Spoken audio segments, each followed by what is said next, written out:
The release on Friday of a highly controversial memo that claims surveillance abuse on the part of the FBI and the Department of Justice has Republicans and Democrats at each other's throats. While Republicans say the document, which was compiled by embattled House Intelligence Committee Chairman Devin Nunes, is clear evidence of partisan bias at the DOJ and the FBI, Democrats say it contains significant omissions and inaccuracies that mischaracterize the intelligence community's work. Addressing the memo's release on Friday, President Donald Trump said, "I think it's a disgrace what's happening in our country." But as far as its material claims go, the memo was underwhelming to legal experts and former intelligence officials. Its primary allegation was that the DOJ and FBI bypassed proper procedure when seeking a FISA warrant to surveil former Trump campaign advisor Carter Page. Nunes said Friday that he has not viewed the underlying intelligence that he based his memo on. Even so, he claimed in the document that the DOJ and FBI waived protocol by omitting material and relevant information from the FISA warrant, including that the Steele dossier, which was compiled by former British spy Christopher Steele and alleges several ties between Trump and Russia, was funded by the Hillary Clinton campaign and the Democratic National Committee via the law firm Perkins Coie, which retained the opposition research firm Fusion GPS to produce the dossier. Steele had improper contact with members of the media and was later suspended and then terminated as an FBI source for what the FBI defines as the most serious of violations, an unauthorized disclosure to the media of his relationship with the FBI. In September 2016, Steele told a senior DOJ official whose wife worked for Fusion GPS that he was desperate that Donald Trump not get elected and was passionate about him not being president. Corroboration of the Steele dossier was in its infancy at the time of the initial FISA application to monitor Page. The Russia investigation was launched after early foreign policy advisor George Papadopoulos told a top Australian diplomat that he had been offered compromise on then Democratic candidate Hillary Clinton. Republican talking points dressed up as a classified memo. Robert Dietz, the former general counsel at the National Security Agency, put it bluntly, "This is a big nothing burger." Notice that the bulk of what is going on in this memo is an attack not on the veracity of the information, but an attack on the provider of the information, and that's crucial to understand, he said. These are Republican talking points dressed up as a classified memo. The Steele dossier was originally funded by a group of Republicans who opposed Trump during the Republican primaries. After Trump became the party's nominee, Hillary Clinton's campaign and the Democratic National Committee hired the Perkins Coie law firm, which in turn retained the opposition research firm Fusion GPS to fund the dossier's production. Trump and his allies in Congress and in the media have pointed to those revelations to paint the dossier as phony and evidence of what they characterize as Hillary Clinton's collusion with the FBI and the DOJ. This is a classic diversionary tactic, former CIA operative Glenn Carl said of the memo's mention of the dossier. You don't like the message, you tar the messenger. But facts are facts, and point after point after point of the dossier has been verified. While many of the dossier's claims still remain uncorroborated, both the FBI and the Senate Intelligence Committee are using it as a roadmap to conduct their investigations into Russia's election interference. Nunes' memo also contained another section which observers immediately latched onto, because it undercut a main GOP talking point with respect to the Russia investigation. Specifically, that it was launched primarily based on the Clinton-made fake dossier containing salacious and uncorroborated information meant to undermine the Trump presidency. According to the memo, the FISA application for Page also mentions information regarding fellow Trump campaign advisor George Papadopoulos, but there is no evidence of any cooperation or conspiracy between Page and Papadopoulos. It goes on to say, the Papadopoulos information triggered the opening of an FBI counterintelligence investigation in late July 2016 by FBI agent Peter Strzok. The Papadopoulos information Nunes was referring to was an interaction the former aide had in May 2016, during which Papadopoulos is said to have boasted to a top Australian diplomat about Russia's compromise on Clinton while he was drinking at a swanky London bar. In July 2016, the anti-secrecy group WikiLeaks posted a trove of hacked emails from the DNC. Australian officials then informed their American counterparts of Papadopoulos' conversation with the diplomat, Alexander Downer, which is what prompted the FBI to open its investigation, the New York Times reported last year.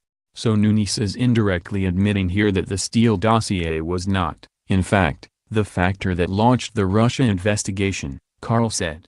Former federal prosecutor Jeffrey Kramer questioned Nunes' decision to include the Papadopoulos reference in the memo as well. "It seems like they ran out of things to say," he said. "That part reads like a defense motion if Page was indicted and they relied upon Papadopoulos. A huge omission." Nunes also went on to touch base on recent revelations that Mueller ousted an investigator on his team, Peter Strzok, after it emerged that Strzok was exchanging anti-Trump text messages with FBI lawyer Lisa Page, with whom he was reportedly having an extramarital affair.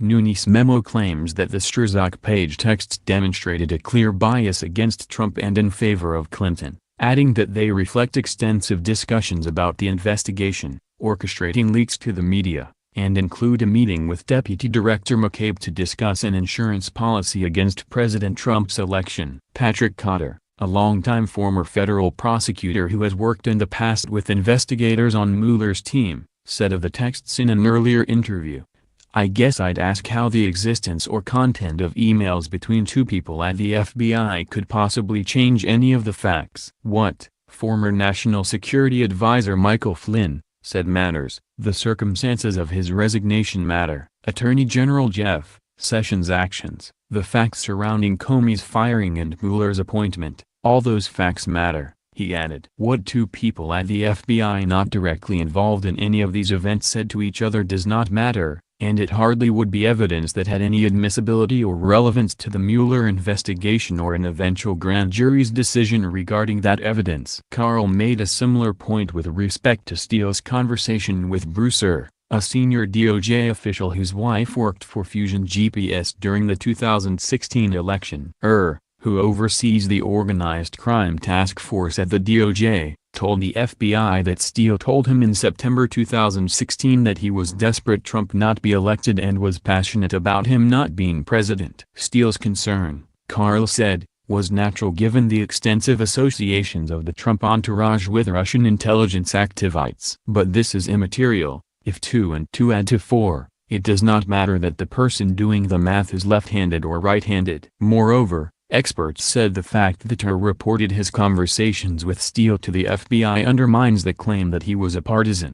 Kramer also pointed out that Nunes, in making the argument that the FBI and the DOJ omitted critical information when applying for a FISA warrant to surveil Page, appeared himself to leave important information out of the memo.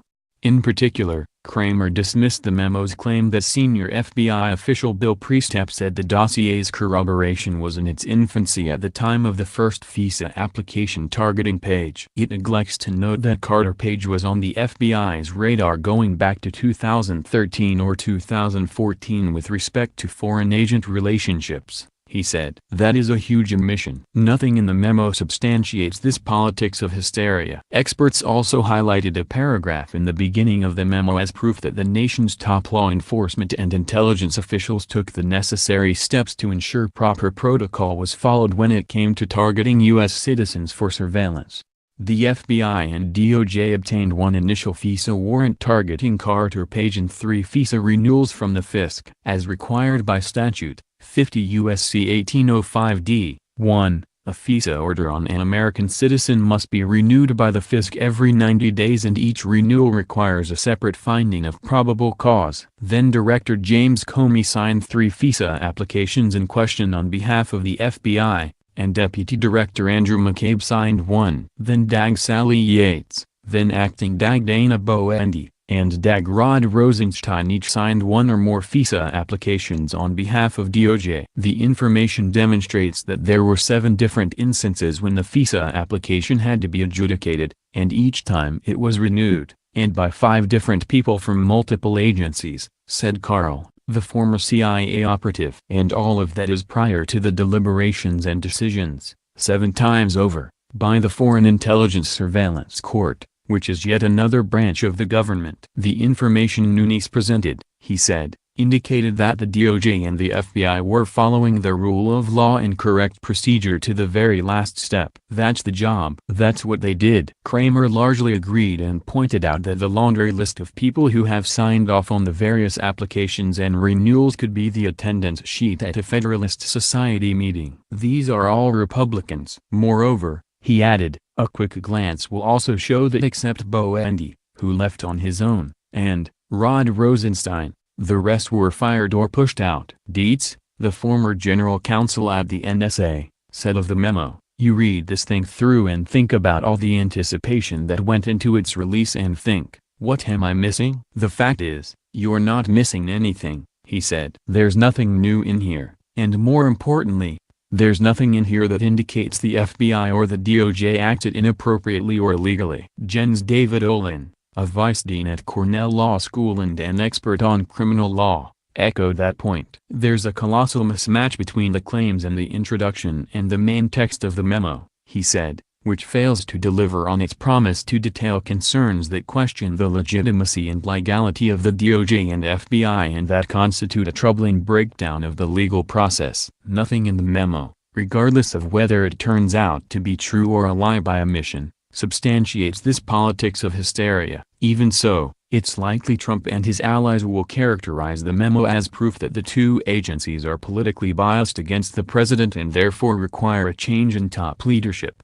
Indeed, when asked Monday whether he still had confidence in Rosenstein after reading the memo, and whether he would fire the deputy attorney general, Trump replied, "You figure that one out." Of course Trump will use the memo to say this is all a witch hunt, Dietz said. "You throw dirt on the wall, some amount of it sticks." A White House official walked back Trump's cryptic comment Friday night. The official said there had been no discussion or consideration about firing Rosenstein, Reuters and CNN reported. Carl expressed a more sobering view. "Anyone who's thinking about what's going on here at a deeper level will be alarmed by this memo and what it could mean," he said. "We're seeing the systematic undermining of our institutions of government and the functions of our democracy. This is a slow-motion push. This is Berlin in 1933. It's really, really shocking."